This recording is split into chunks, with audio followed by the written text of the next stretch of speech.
Anti paper leak framework. सबसे पहले मैं नीट के स्टूडेंट्स को कुछ कहना चाहूंगा। आपका गुस्सा जस्टिफाइड है, आपकी पेन रियल है और आपको एग्जामिनेशन सिस्टम से जो कंप्लेंट है वो कंप्लेंट भी जेन्युइन है। Your voice matters. और जब आपने अपनी चिंता व्यक्त करी, अपना दर्द बताया, when you demanded, the honourable prime minister heard that demand, not just as a prime minister but also as a guardian, परिवार के मुखिया की तरह उस बात को सुना। Students demanded, government acted, historic decisions taken, systems changed. Sir, जब एक स्टूडेंट नीट जैसे पब्लिक एग्जाम की प्रिपरेशन करता है तब वो अकेला तैयारी नहीं करता, उसका पूरा परिवार प्रिपरेशन करता है। माँ अपनी छोटी छोटी जरूरतें रोक देती है, घर का बजट कम करती है, पिता फैमिली की सेविंग्स को कोचिंग फीस, रेंट और टेस्ट सीरीज पे खर्च करता है, फैमिलीज को लोन तक लेना पड़ता है। और स्टूडेंट खुद कोटा, जयपुर, चंडीगढ़, दिल्ली, पटना जैसे शहरों में जाकर घर से दूर रहता है, दिन में 18-18 घंटे पढ़ता है, रात 2 बजे तक पढ़ाई करता है और फिर अलार्म लगाकर सुबह 5 बजे क्लासेस के लिए उठ जाता है।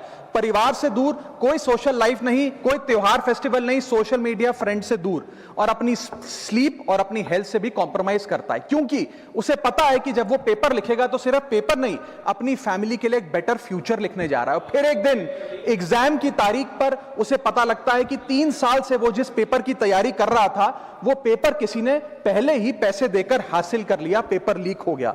और इस समय सर सिर्फ पेपर लीक नहीं होता, उस स्टूडेंट का मेहनत, उसकी ड्रीम्स, उसकी सेल्फ बिलीफ, उसका ट्रस्ट, उसकी एस्पिरेशंस, ये सब लीक होती हैं और उसकी मेंटल और फिजिकल हेल्थ पे असर पड़ता है। I understand that pain sir, because मैं खुद भारत के अभी कुछ साल पहले ही भारत के एक पब्लिक एग्जामिनेशन सिस्टम का स्टूडेंट रहा, चार्टर्ड अकाउंटेंसी का।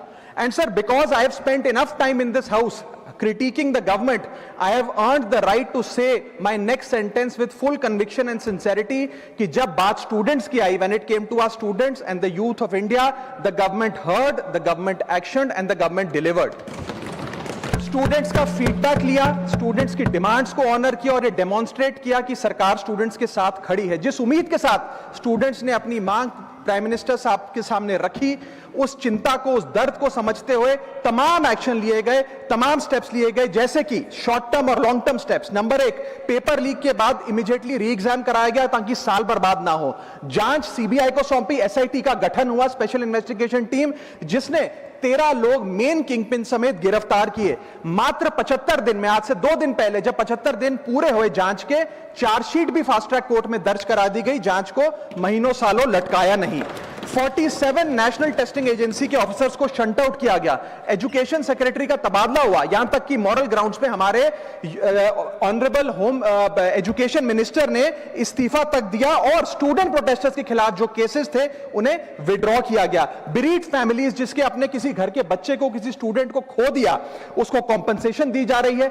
एग्जाम सिक्योरिटी प्रोटोकॉल्स को स्ट्रेंथन किया जा रहा है और अगली बार से यह नीट का पेपर ओएमआर शीट से नहीं बल्कि फुल्ली कंप्यूटर बेस्ड टेस्टिंग से कराया जाएगा ताकि remotest chance of paper leak भी एलिमिनेट कर दिया जाए। इसी के साथ साथ सरकार ने एक हाई पावर टास्क फोर्स का गठन किया है जो फर्दर रिफॉर्म्स अंडरटेक करेगी कि भारत के पब्लिक एग्जामिनेशन सिस्टम की इंटेग्रिटी को कैसे प्रिजर्व और प्रोटेक्ट किया जाए। और इसमें इंडिया के मोस्ट अक्लेम्ड एक्सपर्ट्स जैसे कि नंदन नीलकनी साहब को समिति में डाला गया है। इसी के साथ साथ डेटरेंस क्रिएट करने के लिए, अपराधी के मन में खौफ पैदा करने के लिए एक ऐसा कानून लेकर आज सरकार सदन में आई है जिसके पास होने के बाद कोई अपराधी सपने में भी यदि पेपर लीक करने का सोचेगा तो उसकी रूह कांप जाएगी।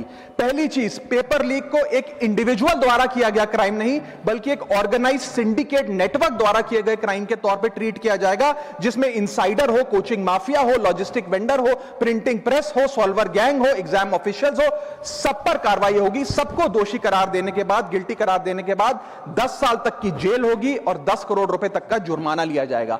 सारे ऑफेंसेस को cognizable, non bailable, non compoundable बनाया गया। एक स्पेशल टास्क फोर्स का गठन किया गया कि अब कभी भी यदि पेपर लीक की संभावना भी उत्पन्न होती है तो यह स्पेशल टास्क फोर्स जांच करेगी और यह इन्वेस्टिगेशन सालों साल नहीं लटकाई जाएगी।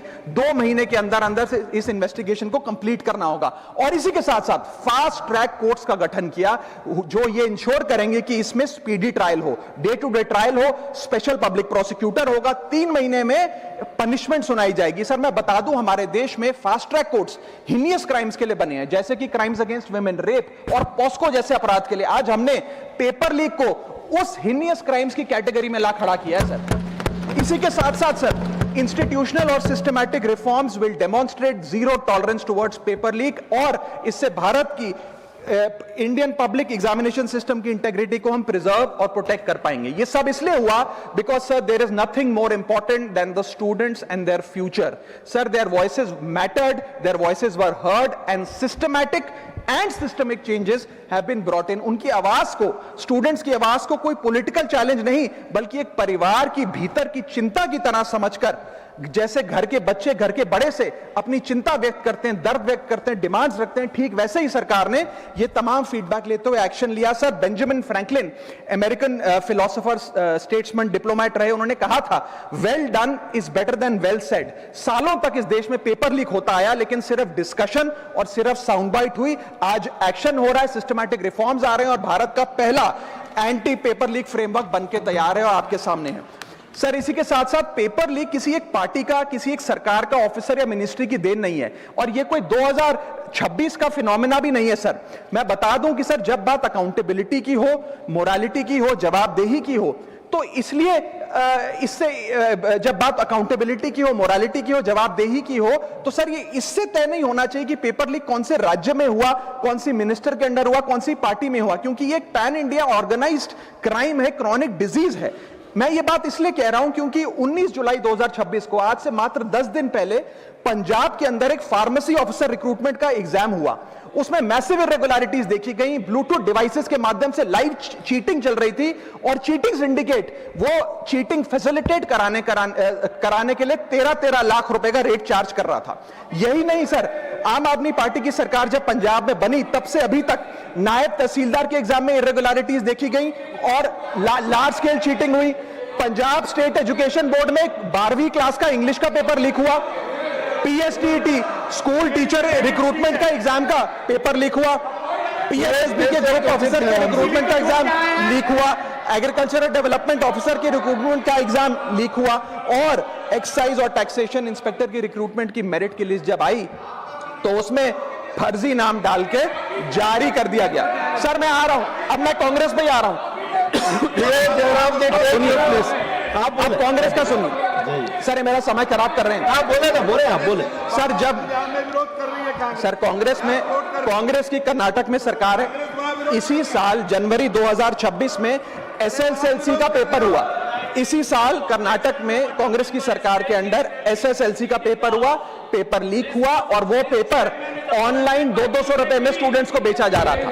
हिमाचल प्रदेश में HP state selection commission recruitment exam का पेपर कांग्रेस के कार्यकाल में लीक हुआ। अब आप सुनिए सबसे चौंका देने वाली घटना, सर